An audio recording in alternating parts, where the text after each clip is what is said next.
بداية هذا الفيديو تريدون أسوي حلقة عن سلسلة مال مودات، يعني عالم مال مودات، اكتبولي بالتعليقات ومشاهدة ممتعة.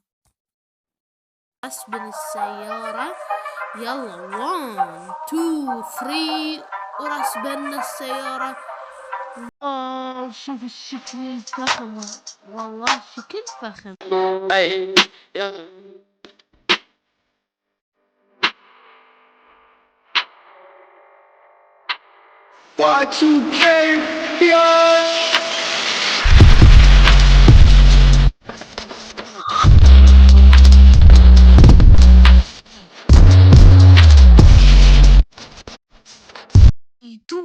السلام عليكم ورحمة الله وبركاته. شلونكم؟ شو اخباركم؟ ان شاء الله زينين. اليوم راح نلعب ماينكرافت الجوال في سلسلة افضل 5 مودات للجوال.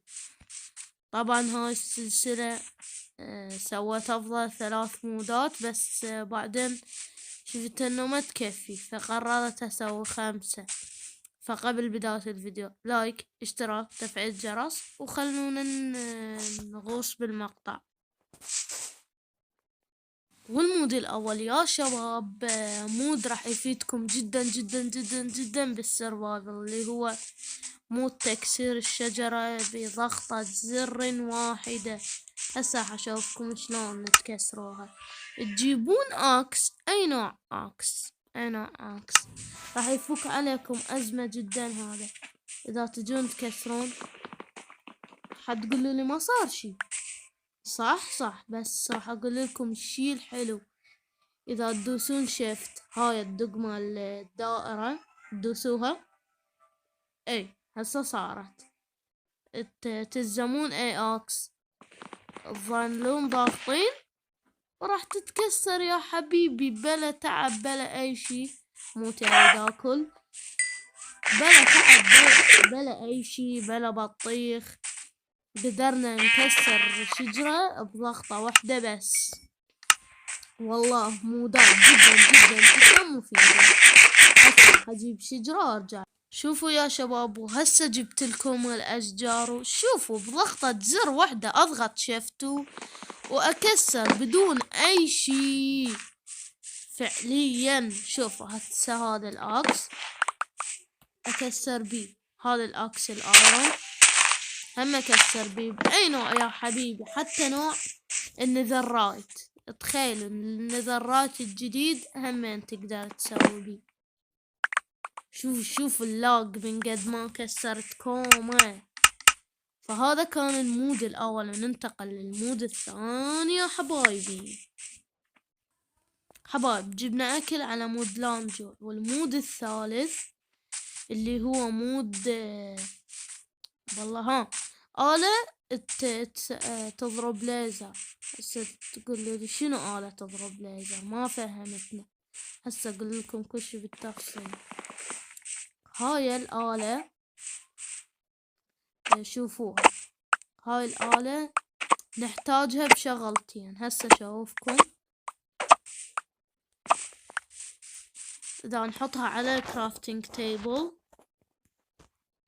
ما راح تصير. هسه تقولوا لي ليش؟ هسه فهمكم.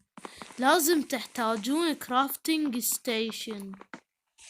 تقولوا لي من نجيب الكرافتنج ستيشن هذا؟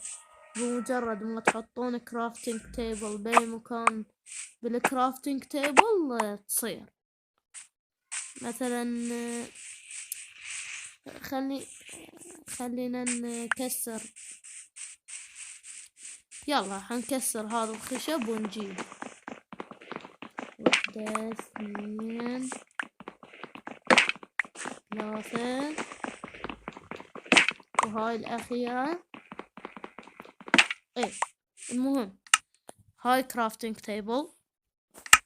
هسه تقولي ليش كرافتنج تيبل؟ ها كرافتنج لولا نحطها، والكرافتنج تيبل نحطها هنا، راح تجينا اللي هي كرافتنج ستيشن نحطها اي مكان. هسه تقولي شنو فائدتها؟ راح نصنع آلة، نحط بلاك كوارتز او كوارتز اسود هنا، نحط ستيكات نحط ايرون راح تطلع عنا هاي الآلة. هسه تقولي شنو فائدتها؟ لو نجي هنا ندوس عليها ما راح تصير بيها شي لانه ما تفيد. هسه راح اجيب الموارد نصنع آلة الليزر وارجع لكم.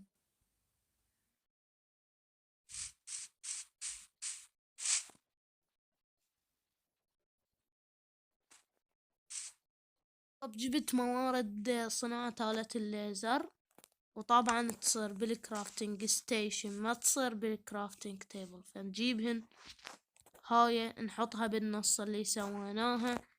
نحط 4 ريدستون بهالشكل، نحط 4 ايرون، وراح تجينا آلة الليزر وننصبها هنا ونضغط عليها. شوفوا هاي نحول الاشياء الى ليزر، واشياء جدا جدا جدا قوية. هسه اجيب الاغراض، راح اجيب الدايموند. وين الدايموند؟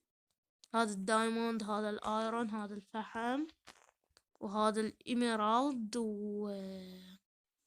والريدستون هذا. فصارت ليل.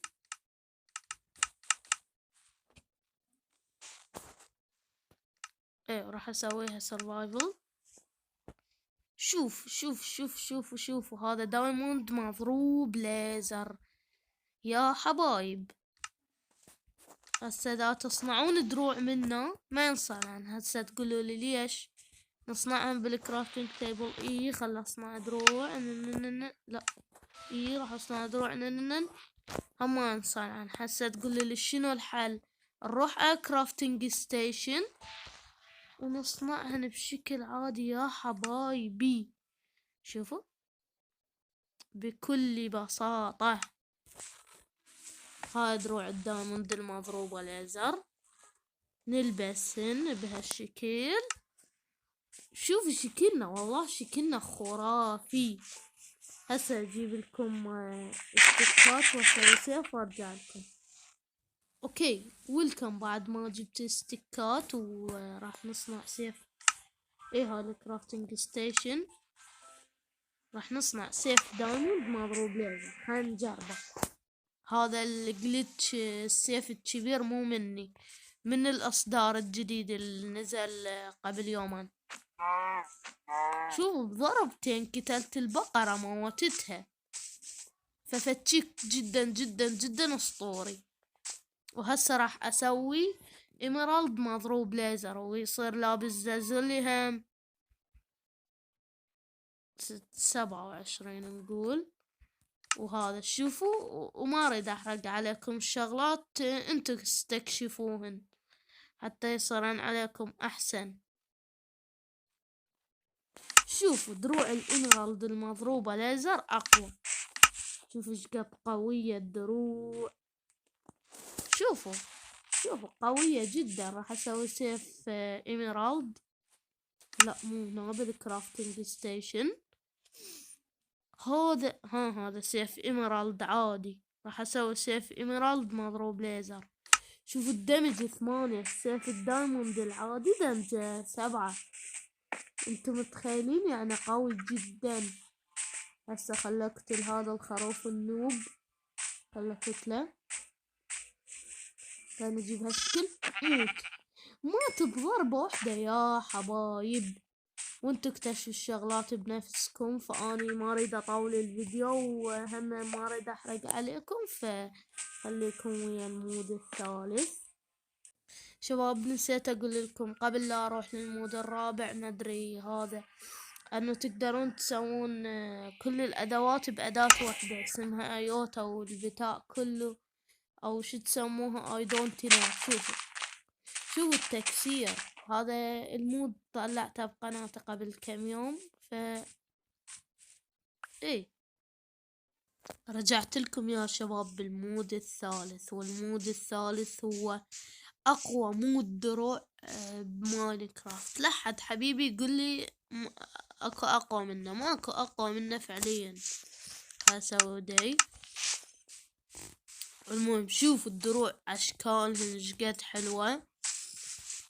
اكو كان مودات تنصنع من بلوكة واحدة بس. لا لا لا لا لا.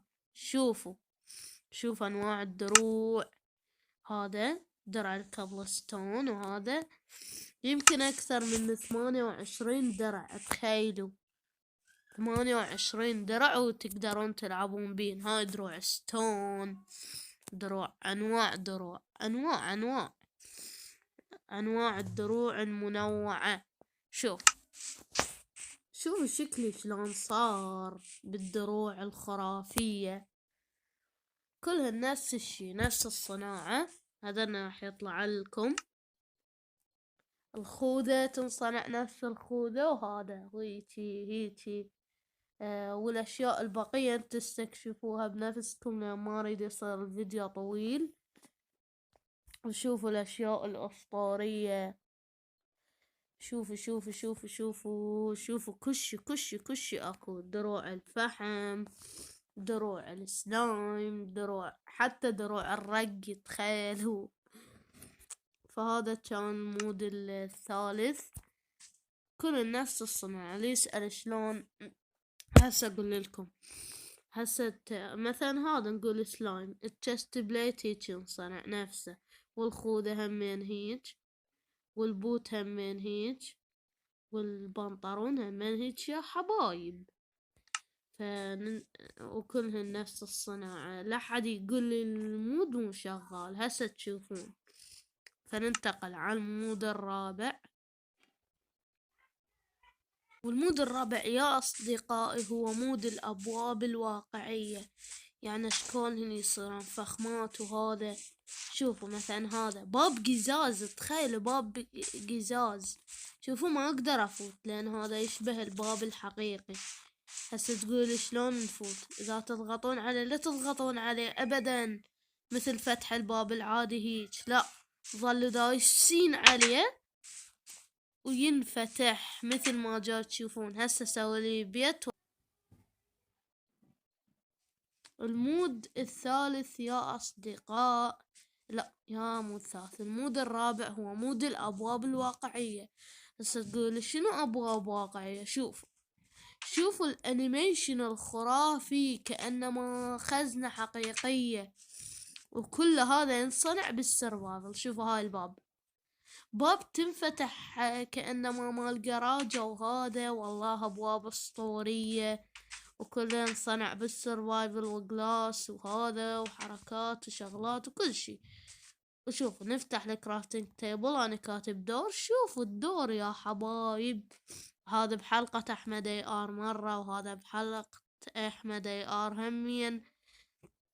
وهذا النبوب اسطوري، هذا ينصنع ايرون اوبسيديان وقزاز، وكلنا نستكشفون. اكتبوا دور ويطلع لكم.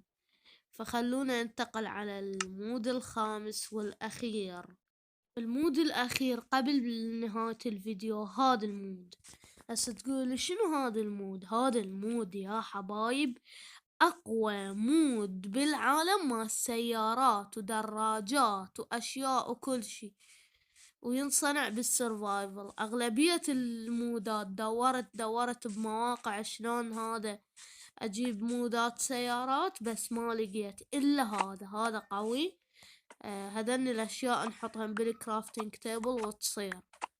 هذا محرك السيارة، هاي الحاطها هنا اللي يطلع.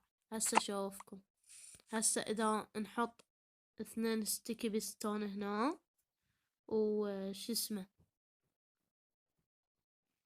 نسيت أجيب 3. هذني أوكي، هذني أحط 3 بلوكات ريدستون، وأحط بستون، وأحط دايموند، وراح يطلع وايرون همين العفو، وراح تطلع. هذا محرك السيارة. هسه تقولوا لي شلون تشتغل السيارة؟ هسه شوفكم. أنا محضر كل شي يا حبايبي على مود نسوي السيارة. شوفوا هذا التاير مال السيارة، تخيل التاير شلون يصير التاير. تجيبون بلوكات فحم، وتجيبون سلايم بلوكه. هسه تقول صناعتهم معقدة. شباب صح معقدة، بس لكن راح تستمتعون لأن سيارة وهذا. وأيضا محتاجين السيارة. هسه اجيبها. هاي السيارة شلون تصير السيارة؟ 5 كابلستون، 1 فحم، وكله من البلوكات الستون وقزاز، وراح تصير لنا السيارة. فاني صنعتها ما يحتاج، بس راح اشوفكم طريقة الصنع. تحطون 3 جلاس او قزاز او شي تسموه سموه، وستون وفحم يا حبايبي هيجي. وتجيبون السيارة وتقولوا لي شلون ان هذا نركب بيها. اصبروا هسه اجيب. ويا شباب شلون تصنعوهن؟ تحطون لابز لازولي وكتاب، وايضا بالغلط شلون هيج تحطون هاي هنا وهاي هنا وهاي هنا، تحطون كتاب وتحطون ورق وتحطون لابز، وتصير لكم هاي، وتصير السيارة كاملة يا حبايبي. هسه اذا ما تعلمتوا اعلمكم طريقة الصنع، شوفوها على مود تطبقوها. كتاب، ورق، ولابز لازولي، وصارت عندنا السيارة يا حبايبي. واكو مو بس سيارة، اكو طيارة، اكو كومة اشياء. هسه خلينا نحول المنظور على مود نشوف السيارة. شوفوا هسه الرسبن السيارة جاهزين يا شباب. الرسبن السيارة يلا 1 2 3 ورسبنا السيارة. واو شوف الشكل الفخم، والله شكل فخم صدق. شوف شكلها. شوف السيارة بماينكرافت الجوال، والله فتشي خرافي. شوف شلون تتحرك، شلون هذا، والنوب مكتوب تويوتا. هاي التويوتا موجودة بالحقيقة شباب، ماخذين الاسم. شوفوا خل احاول المنظور اشوف شلون الشكل. شوف الشكل خرافي بمعنى الكلمة. خل اشوفكم اشياء بقية. هسه نصنع هاي مالت الدبابة. شوفوا دبابة بماينكرافت، والله فتشي خرافي جدا خرافي. شوية الفيديو صار طويل، هسه وين الدبابة؟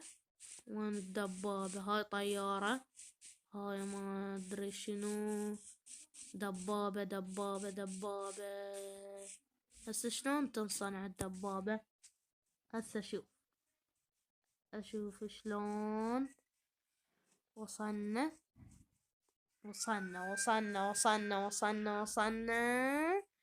هنا. هاي نحطها هنا.